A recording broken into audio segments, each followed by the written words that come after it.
What's going on, guys? Today we are inside of Affinity Photo, and in today's tutorial we are going to take a look at using the HSL adjustment, which is going to be a way of us targeting all of the colors that we have on the image on the screen in front of us and just really making that stand out.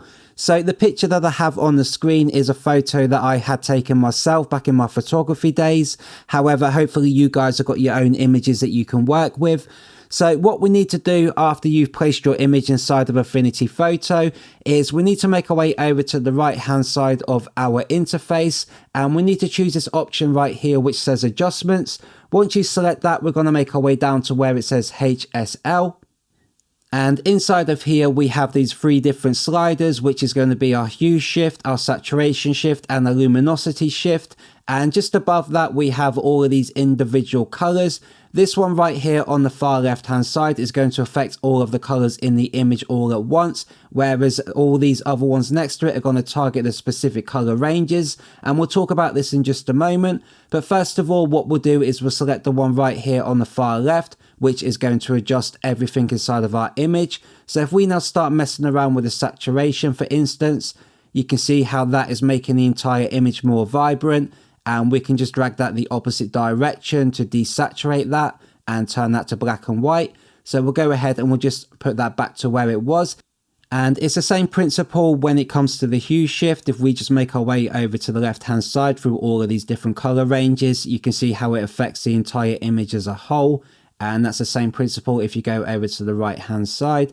So we'll just go ahead and reset that back to 0. So usually you would double tap on your node right here to reset that back to 0.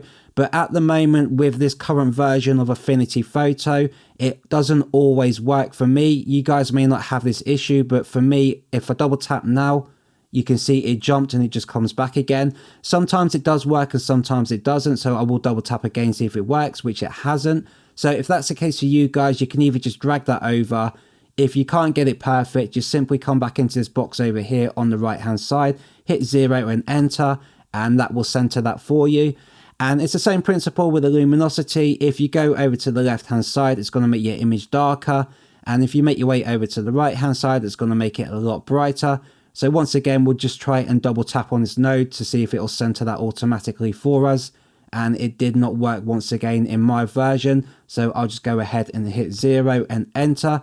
Okay, let's get started with editing this image. So first of all, I want to be able to affect the entire image, and I'm going to go ahead and just introduce a little bit of saturation just to make it look a little bit more vibrant. And I'm going to bring this up to roughly around 25%. This is completely up to you and the image that you are working on. This may look perfect for you. You may need more saturation or you may need less. It really is just a case of trial and error and just having to play around with the settings to find something that you like. So with that at 25%, I'm going to add just a little bit of hue inside of there just to make it look a little bit warmer. Then I'll just add a little bit of luminosity. I don't like to use a lot of this as there are much better tools inside of Affinity Photo for brightening up your image. So all I like to do with this really is put it maybe to around 4 or 5%. We'll put it at 5 and just leave it there for the moment. So we'll take a quick look how this looks now and what it looked like before by toggling the visibility on our HSL layer. So if we just toggle this on and off, this is our before. And this is our after. So you can see how it's made a big change and it's already looking a lot better. Okay, so moving on, what I'm going to do now is I'm going to zoom in a little bit so we can see the skin tones a little bit better. And we're going to go and target the arms and the face. So I'll go and grab the red. And what I'm going to do is just make that a little bit brighter on the saturation, as I want to give it a look as though it's a warmer day. So I'll bring that up slightly, maybe to around 20%. Just adjust the hue slightly as well, maybe in the other direction, as I'm going more for a natural tone looking, as the arms at the moment look a little bit red. So I'm going to go over to the left and just make that look a little bit more natural. So I'll just also brighten this up a little bit just by adding a little bit of luminosity just to get the rough skin tone color that I'm going for. So I'll bring it down to maybe around 10% and that's looking okay. So one thing you're going to notice with the arms and the face is the face looks a little bit different in terms of the skin tones. And what we want to really do is try and match those together. And the way that we're going to do that is by creating another HSL adjustment. So I'll go ahead and just close that one for the moment. Go back over to the right hand side, back down to our adjustments, and we'll select another HSL adjustment. This time round, what we want to do is we're going to target specifically the red. And what I'm going to do so we can see it is I'm just going to boost this saturation really high so we can see what we're doing. And just for the moment, we'll just ignore the fact this looks terrible. And we're going to make our way back over to the right hand side inside of our layers. And we're just going to target the one that we just created, which is right here at the top. And what we need to do with this is we need to invert it into a mask. So if you hold down Command or Control I on your keyboard, that will then invert that inside of a mask that we have right here. Then all we need to do is just make our way over to the left hand side toolbar menu, and we're going to select our paintbrush tool. Then it's just a case of painting over the areas that we want to affect. So we don't want to affect the arms. I'm quite happy with the way the arms look. So what we'll do is we'll just paint over the face. I'm going to make my brush a little bit smaller and just paint this in. It shouldn't affect the rest of your image as we've only targeted the red inside of our color range. So if we paint anywhere outside of here, we can't see it. So really just start painting over your face and don't worry too much about the background. So once we've got all that selected, as you can see, what we need to do now is come back over into our HSL adjustments, and we can just bring that saturation back down now, just try and get it to where it was before. And we'll just zoom in a little bit more closer so we can try and match these two colors together. So what I'm going to do is target the hue shift, and I'm going to drag that over to the right. I'm going to just slightly bring this over just to try and get the same kind of color in the face that we have in the arms. So somewhere around there is looking fine. And I'm just going to drop that saturation just a little bit and just really try and blend that in with the arm. So that's not looking too bad at around 32%. So I may leave it where it is. So for me, I'm quite happy with that. I would go ahead and leave that the way it is. So I'll just zoom back out again so we can see the entire image. And now you can see the face blends in so much better with the arms. And it might be good practice for you guys just to name your layers so you know what it is that you've affected. So I'll go ahead and just select all of that, and I'll just rename that to face. Then what we'll do is we'll come back to our first adjustment that we made. So we'll click back on that HSL layer adjustment, and now we'll just target the trees in the background just to brighten them up a little bit. So instead of being on red, we're going to go over to our yellows and greens. So first of all, we'll bring in some saturation on the yellows and just make that a little bit brighter. So I'm not going to go too over the top by dragging this all the way up. What I want to do is just make that a little bit brighter or more vibrant. So I'll have that around 10%. And I'll just adjust the hue as well, just to make that kind of more autumny than summer. So just in the background there, just give it more of an autumn look.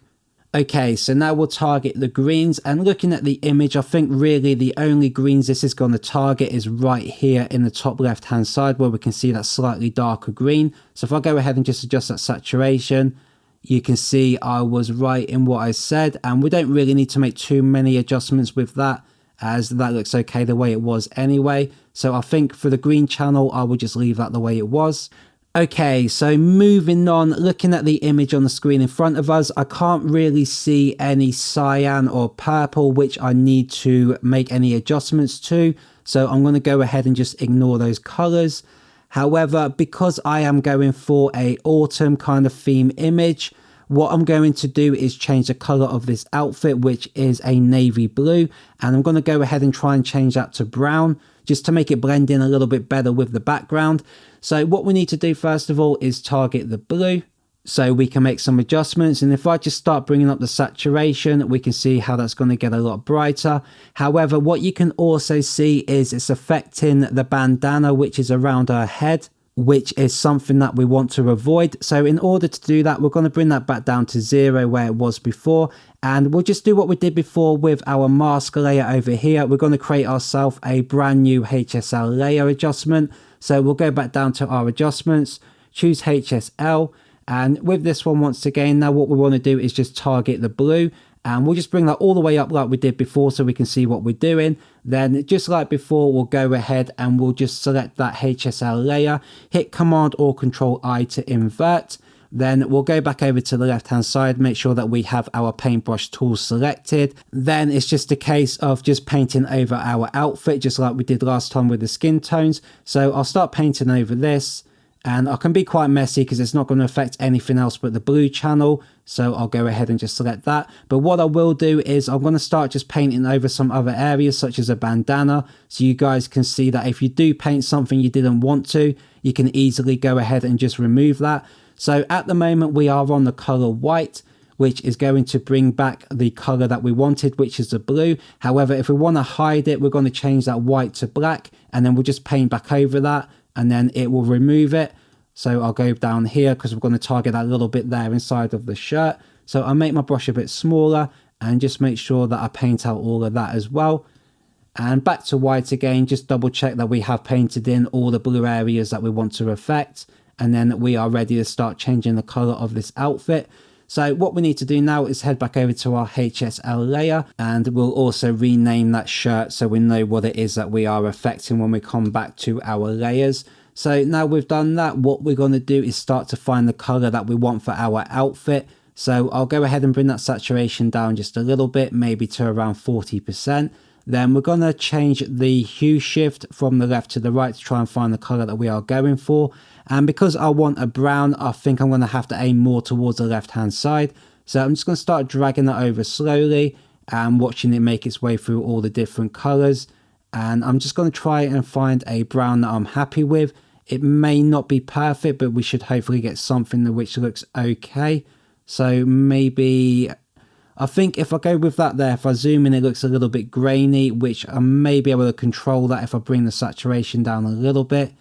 If that isn't the case, which you can see it's not fixed it, we're just going to have to mess around with the hue slider a little bit more and just bring this back over to the right just to try and get rid of all that. So that's not looking too bad at all at the moment. So I think what I would do really just to make that look a little bit better is just adjust both of these nodes that I have right here on the color wheel in the counterclockwise position.